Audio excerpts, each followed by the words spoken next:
반갑습니다. 플러스 경매 김수경입니다. 저는 부산, 울산, 경남 지역에서 경매 대행 그리고 경매 교육을 하고 있습니다. 오늘은 구독자분 댓글로 문의를 이렇게 주셨는데 그 내용이 참 답답해 보여서, 그리고 제가 글로 쓰기에는, 그러니까 댓글로 쓰기엔 너무 길고 또 많은 분들이 이 내용을 알았으면 좋겠고, 그래서 문의 주신 분한테 이렇게 양해를 구하고 이렇게 영상을 찍습니다. 영상으로 답을 드리기로 했거든요.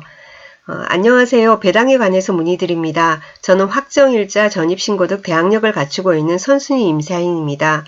전세 만기일이 다 돼도 주인분이 전세금을 돌려주지 못하고 있습니다. 마냥 다음 세입자를 기다릴 수도 없는 노릇이고 적절한 조치를 하고 싶은데요.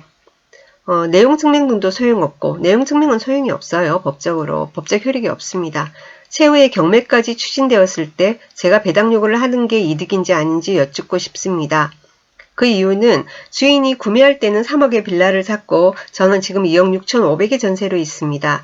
헌데 경매로 넘어가면 7, 80% 정도의 금액으로 낙찰된다는 얘기를 들었는데, 그렇다고 한다면 2억 1천에서 2억 4천 정도의 낙찰이 된다는 얘기인데, 1순위라고 해도 제 전세금에 못 미치는 금액이므로 손해를 볼 수밖에 없을 것이고, 주인의 빌라 구입 금액이 아닌 공시시세를 기준으로 한다고 했을 때 3억보다 낮게 측정이 된다면 손해는 더 커질 수도 있는 상황일 텐데, 배당 요구를 하면 전세금에 못 미치는 금액으로 정리가 될 테고, 배당 요구를 하지 않으면 제 권리가 남아있는다고 해도 2억 6,500만 원을 안고 전세 경매에 입찰하려는 사람이 있을 것 같지도 않고, 이럴 때는 어떻게 해야 할까요?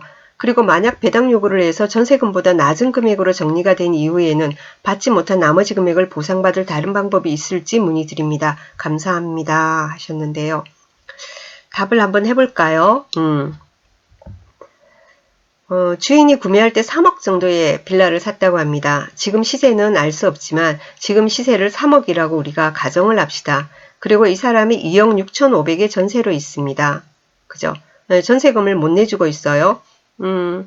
경매를 다른 채권자가 뭐 신청할 일은 없을 것 같고요. 그런 어떤 내용이 언급이 없으니까, 제가 이분 입장이라면 우선은 제가 임차권에 기해서 임차인도 임차보증금, 임차권에 기해서 전세권 설정을 하지 않았다, 뭐 그렇다 하더라도 경매 신청을 할 수 있습니다. 강제경매를 신청할 수 있습니다.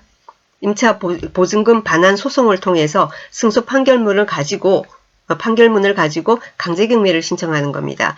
그렇게 해서 이제 경매 신청을 일단 합니다. 그리고는 제가 배당 요구도 합니다.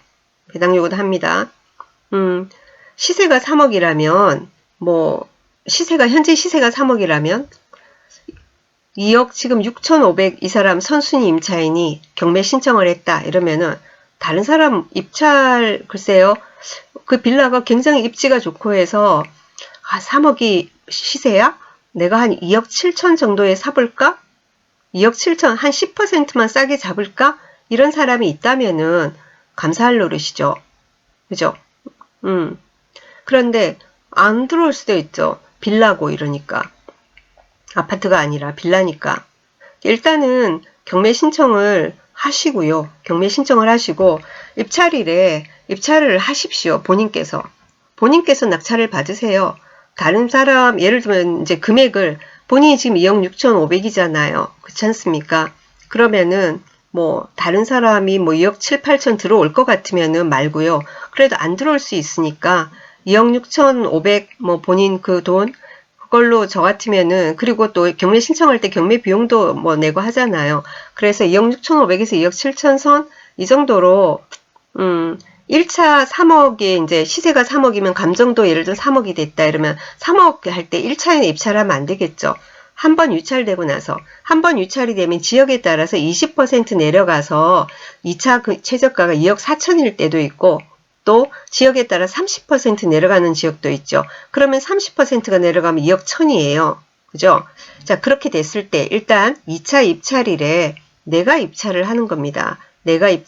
나는 뭐 적당한 금액에 2억 6,500, 2억 7천 이 정도 선에서, 근데 누군가가 더 높은 금액으로 쏜 사람이 있으면은 그 사람 낙찰받고, 그죠? 그 사람 낙찰을 받으면 되는 거고, 그리고 그 밑에 쓴 사람이 있다. 그럼 내가 그냥 적당한 금액에 받는 거예요. 하염없이 기다리지 마시고. 내가 받아서 2억 6, 7천 정도에 내가 받아서 이게 3억 같으면은 3억에 일반 매매로 파는 겁니다. 일반 매매로 팔아서 어떻게 하든 내가 이제 조금이라도 이득이 될 수 있도록 그렇게 해야 되는 거죠. 다른 사람 입찰 안 들어와요. 진짜 시세가 3억이고 뭐 이 사람 그 선순위 임차인이 경매 신청을 하면은 입찰자 입장은 뭐냐면은 아시겠지만은 뭐 배당금 일단 배당 요구를 했다 하더라도 배당을 쭉 해보고 낙찰가를 가지고 배당을 해보고 모자라는 돈이 있으면 낙찰자가 또 인수해야 하거든요. 그렇기 때문에 안 들어올 가능성이 높아요. 그렇다고 하염없이 유찰이 된다? 하염없이 유찰이 돼도 똑같아요.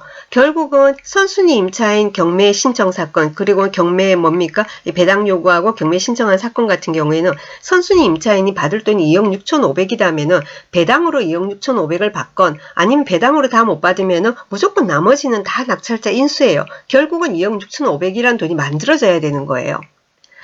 네, 그걸 잘 모르는 사람들이 입찰해가지고 뭡니까? 그것도 하죠. 사고 나는 경우들이 간혹 있는데, 이제 사고가 안 난다는 가정에서 우리가 보면은, 그럼 다른 사람이 입찰할 가능성이 낮단 말이에요. 그러면 하염없이 이러고 있을 수는 없잖아요. 그러면은 그래도 내가 2억 7천 정도의 낙찰을 받는다 하더라도 시세가 3억 같으면 3억 싸게 받는 거잖아요. 그래서 일반 매매로 3억은 다 안 받고 2억 9천 정도로 금매로 이렇게 넘기면 또 돈이 좀 남잖아요. 그렇게 해서 내가 돈을 벌면 되는 거죠. 내 돈도 되돌려받고 이왕이면 조금 더 플러스가 되는 겁니다. 내가 2억 6천5백을 받아야 된다면 돈을 1, 2천 더 벌 수도 있는 기회예요. 네, 그런 식으로 생각을 하시면 됩니다. 그리고 만약에 누군가가 나 말고 다른 채권자가 경매 신청을 했는데 나는 배당 요구를 안 했어. 그러면은 다른 사람 입찰자 입장에서 볼 때 뭐라고요? 선순위 임차인이 배당 요구를 안 했으면은 낙찰가 플러스 선순위 임차인 보증금이 결국은 내가 매수금액이 되는 거예요. 그럼 어디까지 떨어질까요? 한 100만 원? 100만 원 정도 낙찰을 받는다면 100만 원 플러스 2억 6,500, 2억 6,600. 그렇게 되겠죠. 그죠? 아유, 참. 100만 원에 낙찰 받으면 100만 원 안 되겠네요. 100만 원을 받으면 뭐 이렇게 경매 비용도 있을 것이고.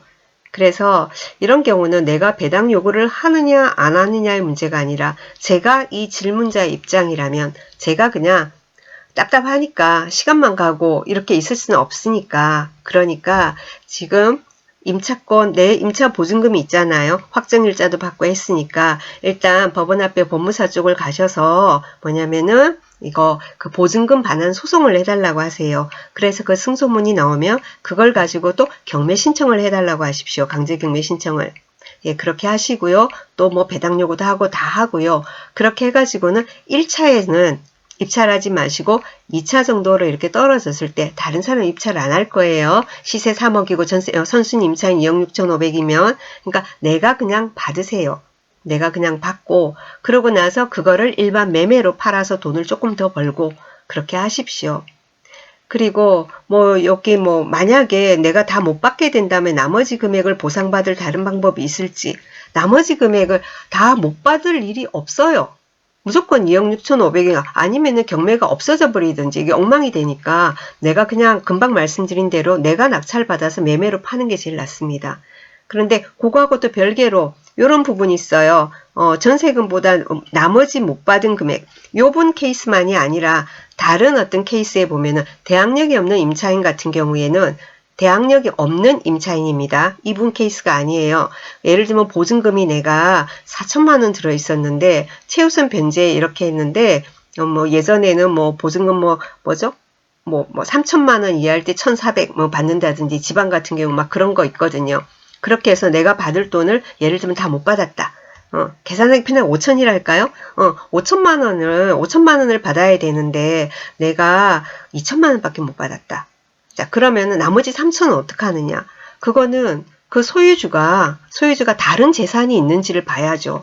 다른 재산이 있는지 보고 그리고 거기에 어떤 거죠? 가압류가 들어간다든지 해가지고는 다시 그걸로 해서 경매 신청을 해가지고 강제 경매 신청을 해가지고 돈을 받는다든지 또 아니면 그보다 조금 빠른 방법은 그 사람이 빤듯한 직장이 있다. 빤듯한 직장이 있다면은 그 사람의 급여 쪽으로 압류가 들어간다라든지 예, 그런 방법을 생각을 할 수 있을 겁니다. 그런데 그 사람이 전혀 다른 재산도 없고 뭐 급여 뭐 받는 소득도 있지 않습니까? 안정적인 소득도 없고 뭐 여러 가지 더 받아낼 수 있는 가능성이 전혀 없다. 이러면 굉장히 난감해지는 거죠.